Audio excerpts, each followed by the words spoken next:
Hey YouTube, I want to talk about something that I noticed and became aware of really recent, you know, extremely recently. And honestly, I think this is low-key just going over my head so much because it was just so normalized. But I think this is something we really need to call out and discuss and, find some sort of a um, solution to this. All right. But what I'm talking about is the low-key gender role confusion that exists between, you know, black men and black women. Um, but even more so between dark-skinned and brown-skinned men and dark-skinned and brown-skinned women. All right. I posted a comment on a video. Um, it was a video that dealt with the movie The Hate U Give, starring Amanda Steinberg. And, basically in the movie, she winds up being like a social justice advocate on the behalf of her black boyfriend. Um, and, we've seen this narrative play out many times, right? In the media, like in, television, movies, but also in real life with like Black Lives Matter, right? Um, but I'm going to read my comment and then elaborate some more. All right. The comment that I posted is this. There is some low-key gender role confusion at play in the black community. The dark-skinned black males are like the damsels in distress, and the dark-skinned black females are like the heroic knights that come to the rescue. What's up with that? And it got about, so far it has 411 likes. Or thumbs up. And I really think this is something that goes over a lot of people's heads in the black community, both men and women. But when you really think about it, there is some low-key gender role confusion. Think about it, you know? Like the dark-skinned men are considered the damsels in distress because they always getting caught up in something, right? Um, Oddly enough, the females, the dark-skinned, brown-skinned females, don't tend to be able to play the damsel in distress role and someone come to their rescue. For some reason, that just doesn't seem to happen as much. Right, already right there, we got a problem. Also, but dark-skinned black men admired for looks. They're admired and put on a pedestal and uplifted merely for looks, body, and like looks, body, perceived masculinity or hyper-masculinity, and nigga dick. That's it. That tends to be like the bar is really set low. And really, when it comes to uplifting folks, usually women get uplifted for their looks, not men. You know. And before I go further, I meant to come through with this disclaimer before, but I know some folks gonna be offended, gonna be butthurt. Um, if it don't apply, let it fly. But I'm speaking more so as a collective, because I know some dark-skinned men gonna come through and be like, "Oh no, that ain't me. That ain't me." But I'm speaking more so as a collective and how kind of like the media and public image is of dark-skinned, brown-skinned black men and dark-skinned, brown-skinned black women. Because I already know some dude gonna be like, I'm a big, strong, dark-skinned Wakanda Mandingo warrior. I ain't no goddamn damsel in distress, you waffle color nigga. I bet you someone gonna be like, but like I said, if it don't apply, let it fly. Alright. Now let's continue. Um, but yeah, so yeah, admired for looks. Also, a perceived masculinity slash hypermasculinity that often really doesn't rise to the occasion when we really need some masculine things to be done. As quiet as it's kept. It tends to be more so for show. I mean, there is athleticism involved. I will say that. But still, even with that, I think it should be more. It should be more, honestly. You know. And under my comment, a user wrote the following comment. She's a female, and she wrote, "Yes. Also, the dark-skinned men are the beautiful ones in our race. They are admired for their attractiveness, while black women are admired for their strength. You know how many times I heard, I love black women because they're strong? Black women aren't goddamn bodybuilders or professional boxers. Boxers, shaking my head. This is some backwards shit." And it got about 111 thumbs up. But, you know, if you really think about it, this is some low-key feminine shit that doesn't get called out for some reason. And I'm, you know, looking at the black women too. I'm like, side-eyeing you, giving you the side eye. I guess this, it must work for you. Yeah. But hey, if you like it, I love it. You know. But also something to note, this is usually what they attribute to light-skinned black men. This, you know, wanting to be, you know, just the best looking, just so obsessed with looks, you know, and vain, and like, you know, they always try to push that feminine shit on the light-skinned dudes. But when you really take a moment and really think critically and just just think about it for a minute, we really know who the feminine ones be. All right. So quit projecting, my nigga. Quit projecting. Also, another thing to note too. Usually, when a light-skinned, biracial, or mixed man is being uplifted, it's usually because of something that he did, not just because of how he looks. Notice that. So the bar is set higher for light-skinned, biracial, mixed men than it is for dark and brown-skinned men.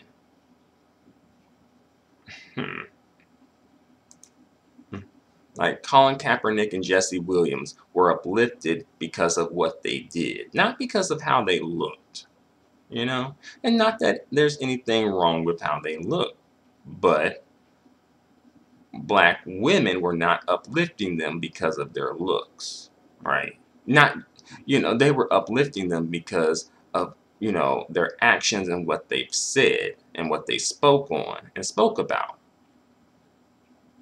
and spoke out against. And a sidebar, like Colin Kaepernick, as well as Jesse Williams, but especially Colin Kaepernick, should have, like, you brown-skinned, dark-skinned niggas, especially in the NFL, y'all should be embarrassed and ashamed that Colin Kaepernick became the face of black social justice advocacy through the NFL. You telling me, out of all those brown and dark-skinned men in the NFL,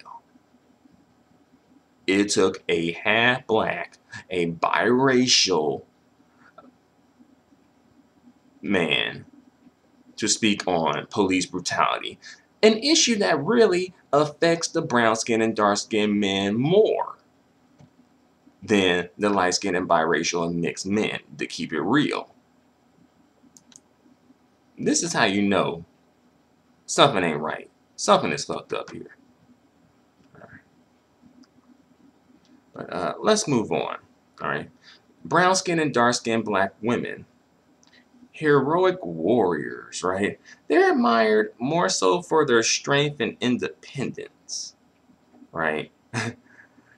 They tend not to be uplifted because of how they look. Not that they aren't good looking, but they tend not to be uplifted because of their looks, right? They tend not to be put on the pedestal because of their looks. They tend to be put on the pedestal because they may low-key coddle brown and dark-skinned black men, and because of their social justice advocacy for them, right?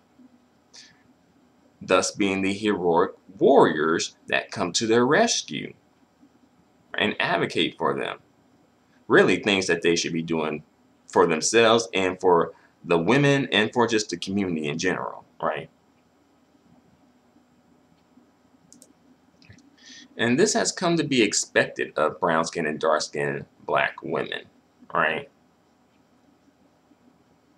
But I don't know if it's expected of light-skinned, biracial, and mixed women, and even non-black women especially. I don't think these same dudes expect those women to do that for them, right? And they know better than to ask them to do that for them because they're not going to. You know? And also, I think part of the reason why many, like some black men tend to gravitate towards the light-skinned, mixed, biracial, mixed chicks and the non-black women is because those women don't need as much protection as the brown-skinned, dark-skinned women do. Thus, less work for them, right? Usually, those women tend to be more protected. You know, they don't really have to, quote unquote, protect light-skinned, biracial, mixed women and non-black women like that. Because it's kind of like the system is set up so that they kind of have protection already in place for those women, right? And honestly, I just want to get into a quick little history lesson, to sort of tie all this together, right? So historically, dark-skinned and brown-skinned black men couldn't protect brown-skinned and dark-skinned black women nor themselves, right? Historically, back on the plantation, that brown skin, or really that dark skin at that dark skin African man could not protect that dark skinned African woman from being raped. Honestly, he couldn't protect himself from being raped and whipped, as quiet as it's kept. So he couldn't protect her either, right? Oftentimes, the dark-skinned African female was low-key protecting the dark-skinned African man by offering herself up for sexual relations, sexual intercourse to that white KB slave owner. And even after slavery, right, and during Jim Crow, he still couldn't protect that brown-skinned, dark-skinned black woman. Still couldn't protect himself either. He had to worry about getting lynched. She had to worry about getting raped, right? And fast forward to today, it's still the same thing. It's just remixed, but it's the same thing. It seemed like the black women low-key are providing more protection to the dark-skinned, brown-skinned black men than vice versa, right? And even low-key black media sort of perpetuates this narrative too. Like the whole struggle love, right? Build a brother up, right? Protesting on behalf of black men, right? Cinderella stories, or Cinderella type stories, tend not to be marketed to black women, especially from the black media. They tend not to market those stories towards black women. So is this like a low-key brainwashing or indoctrination of some kind? Because usually, you had movies like Pretty Woman, right? Hey, even if she was a prostitute, she was able to get a come up, right? Even though she was a prostitute, she was still able to have her Cinderella story. That man put her in the Ho No Mo program, cleaned her up, and turned her into a decent, respectable woman, right? And then like Made in Manhattan, that's another one. And of course all of the like like the Disney princesses, right? And I had a teacher, she was a white teacher, and she said that she was like, she tries to limit her daughter as far as like, that whole Disney princess thing, because she didn't want her daughter to kind of, I guess, fall into that sort of like low key, like depending on the man type of thing. But I think with the black women, it tends to be like the opposite. I think the black women needs to be pushed some of that, and I think the white women are trying to get pushed some of the other what the black women have, you know. And also, I forgot to mention about slavery. I think the process of slavery was emasculating for black men, but also emasculated, if that's the word, black women, because black or the dark skinned African woman and the dark skinned African men were both outside in the field. So it's kind of like they were on more or less the same footing with each other, and were expected to provide this more or less the same work output as well. you know and historically that has continued to present day. you know and then at this point now I'm like,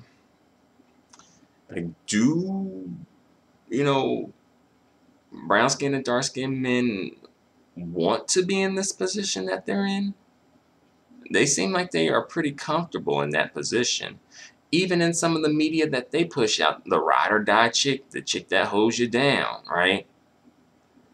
And as well, women, are the brown skin and dark skinned women, are they comfortable in this position? Do they like being the heroic warrior that comes to the rescue? I wonder. Yeah. Are dark skinned black men, and just black men in general, really, are they willing to step up to the plate? And are black women, especially brown skinned and dark skinned black women, willing to step back?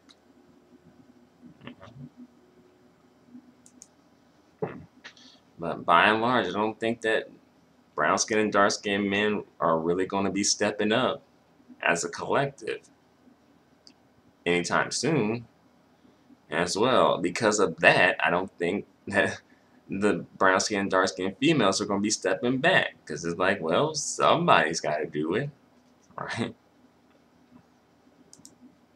You know. Um, but yeah, another thing, like as far as the being uplifted thing for looks, usually, like I think I mentioned that, but like usually the women are uplifted for looks, not men. Men are usually uplifted for what they've done, not because of how they look, right? And black women, brown skin, dark skin black women are kind of waiting to be uplifted for how they look. They want to be uplifted for how they look, like other women are, other groups of women are. But these dudes, because they've been so just brainwashed and effeminized, they don't think that they have to uplift you because of your looks. Or either they'll say, oh, you don't look good, you know, oh, I look good, right? I didn't ask for you to uplift me. You uplifted me yourself because I look so good, right? Ain't that some shit right there? And I tell you, like, you know, the black women, brown skin, dark skin black women, you're partially to blame, as well as the brown skin, dark skin men are to blame, because y'all low key be playing into this shit.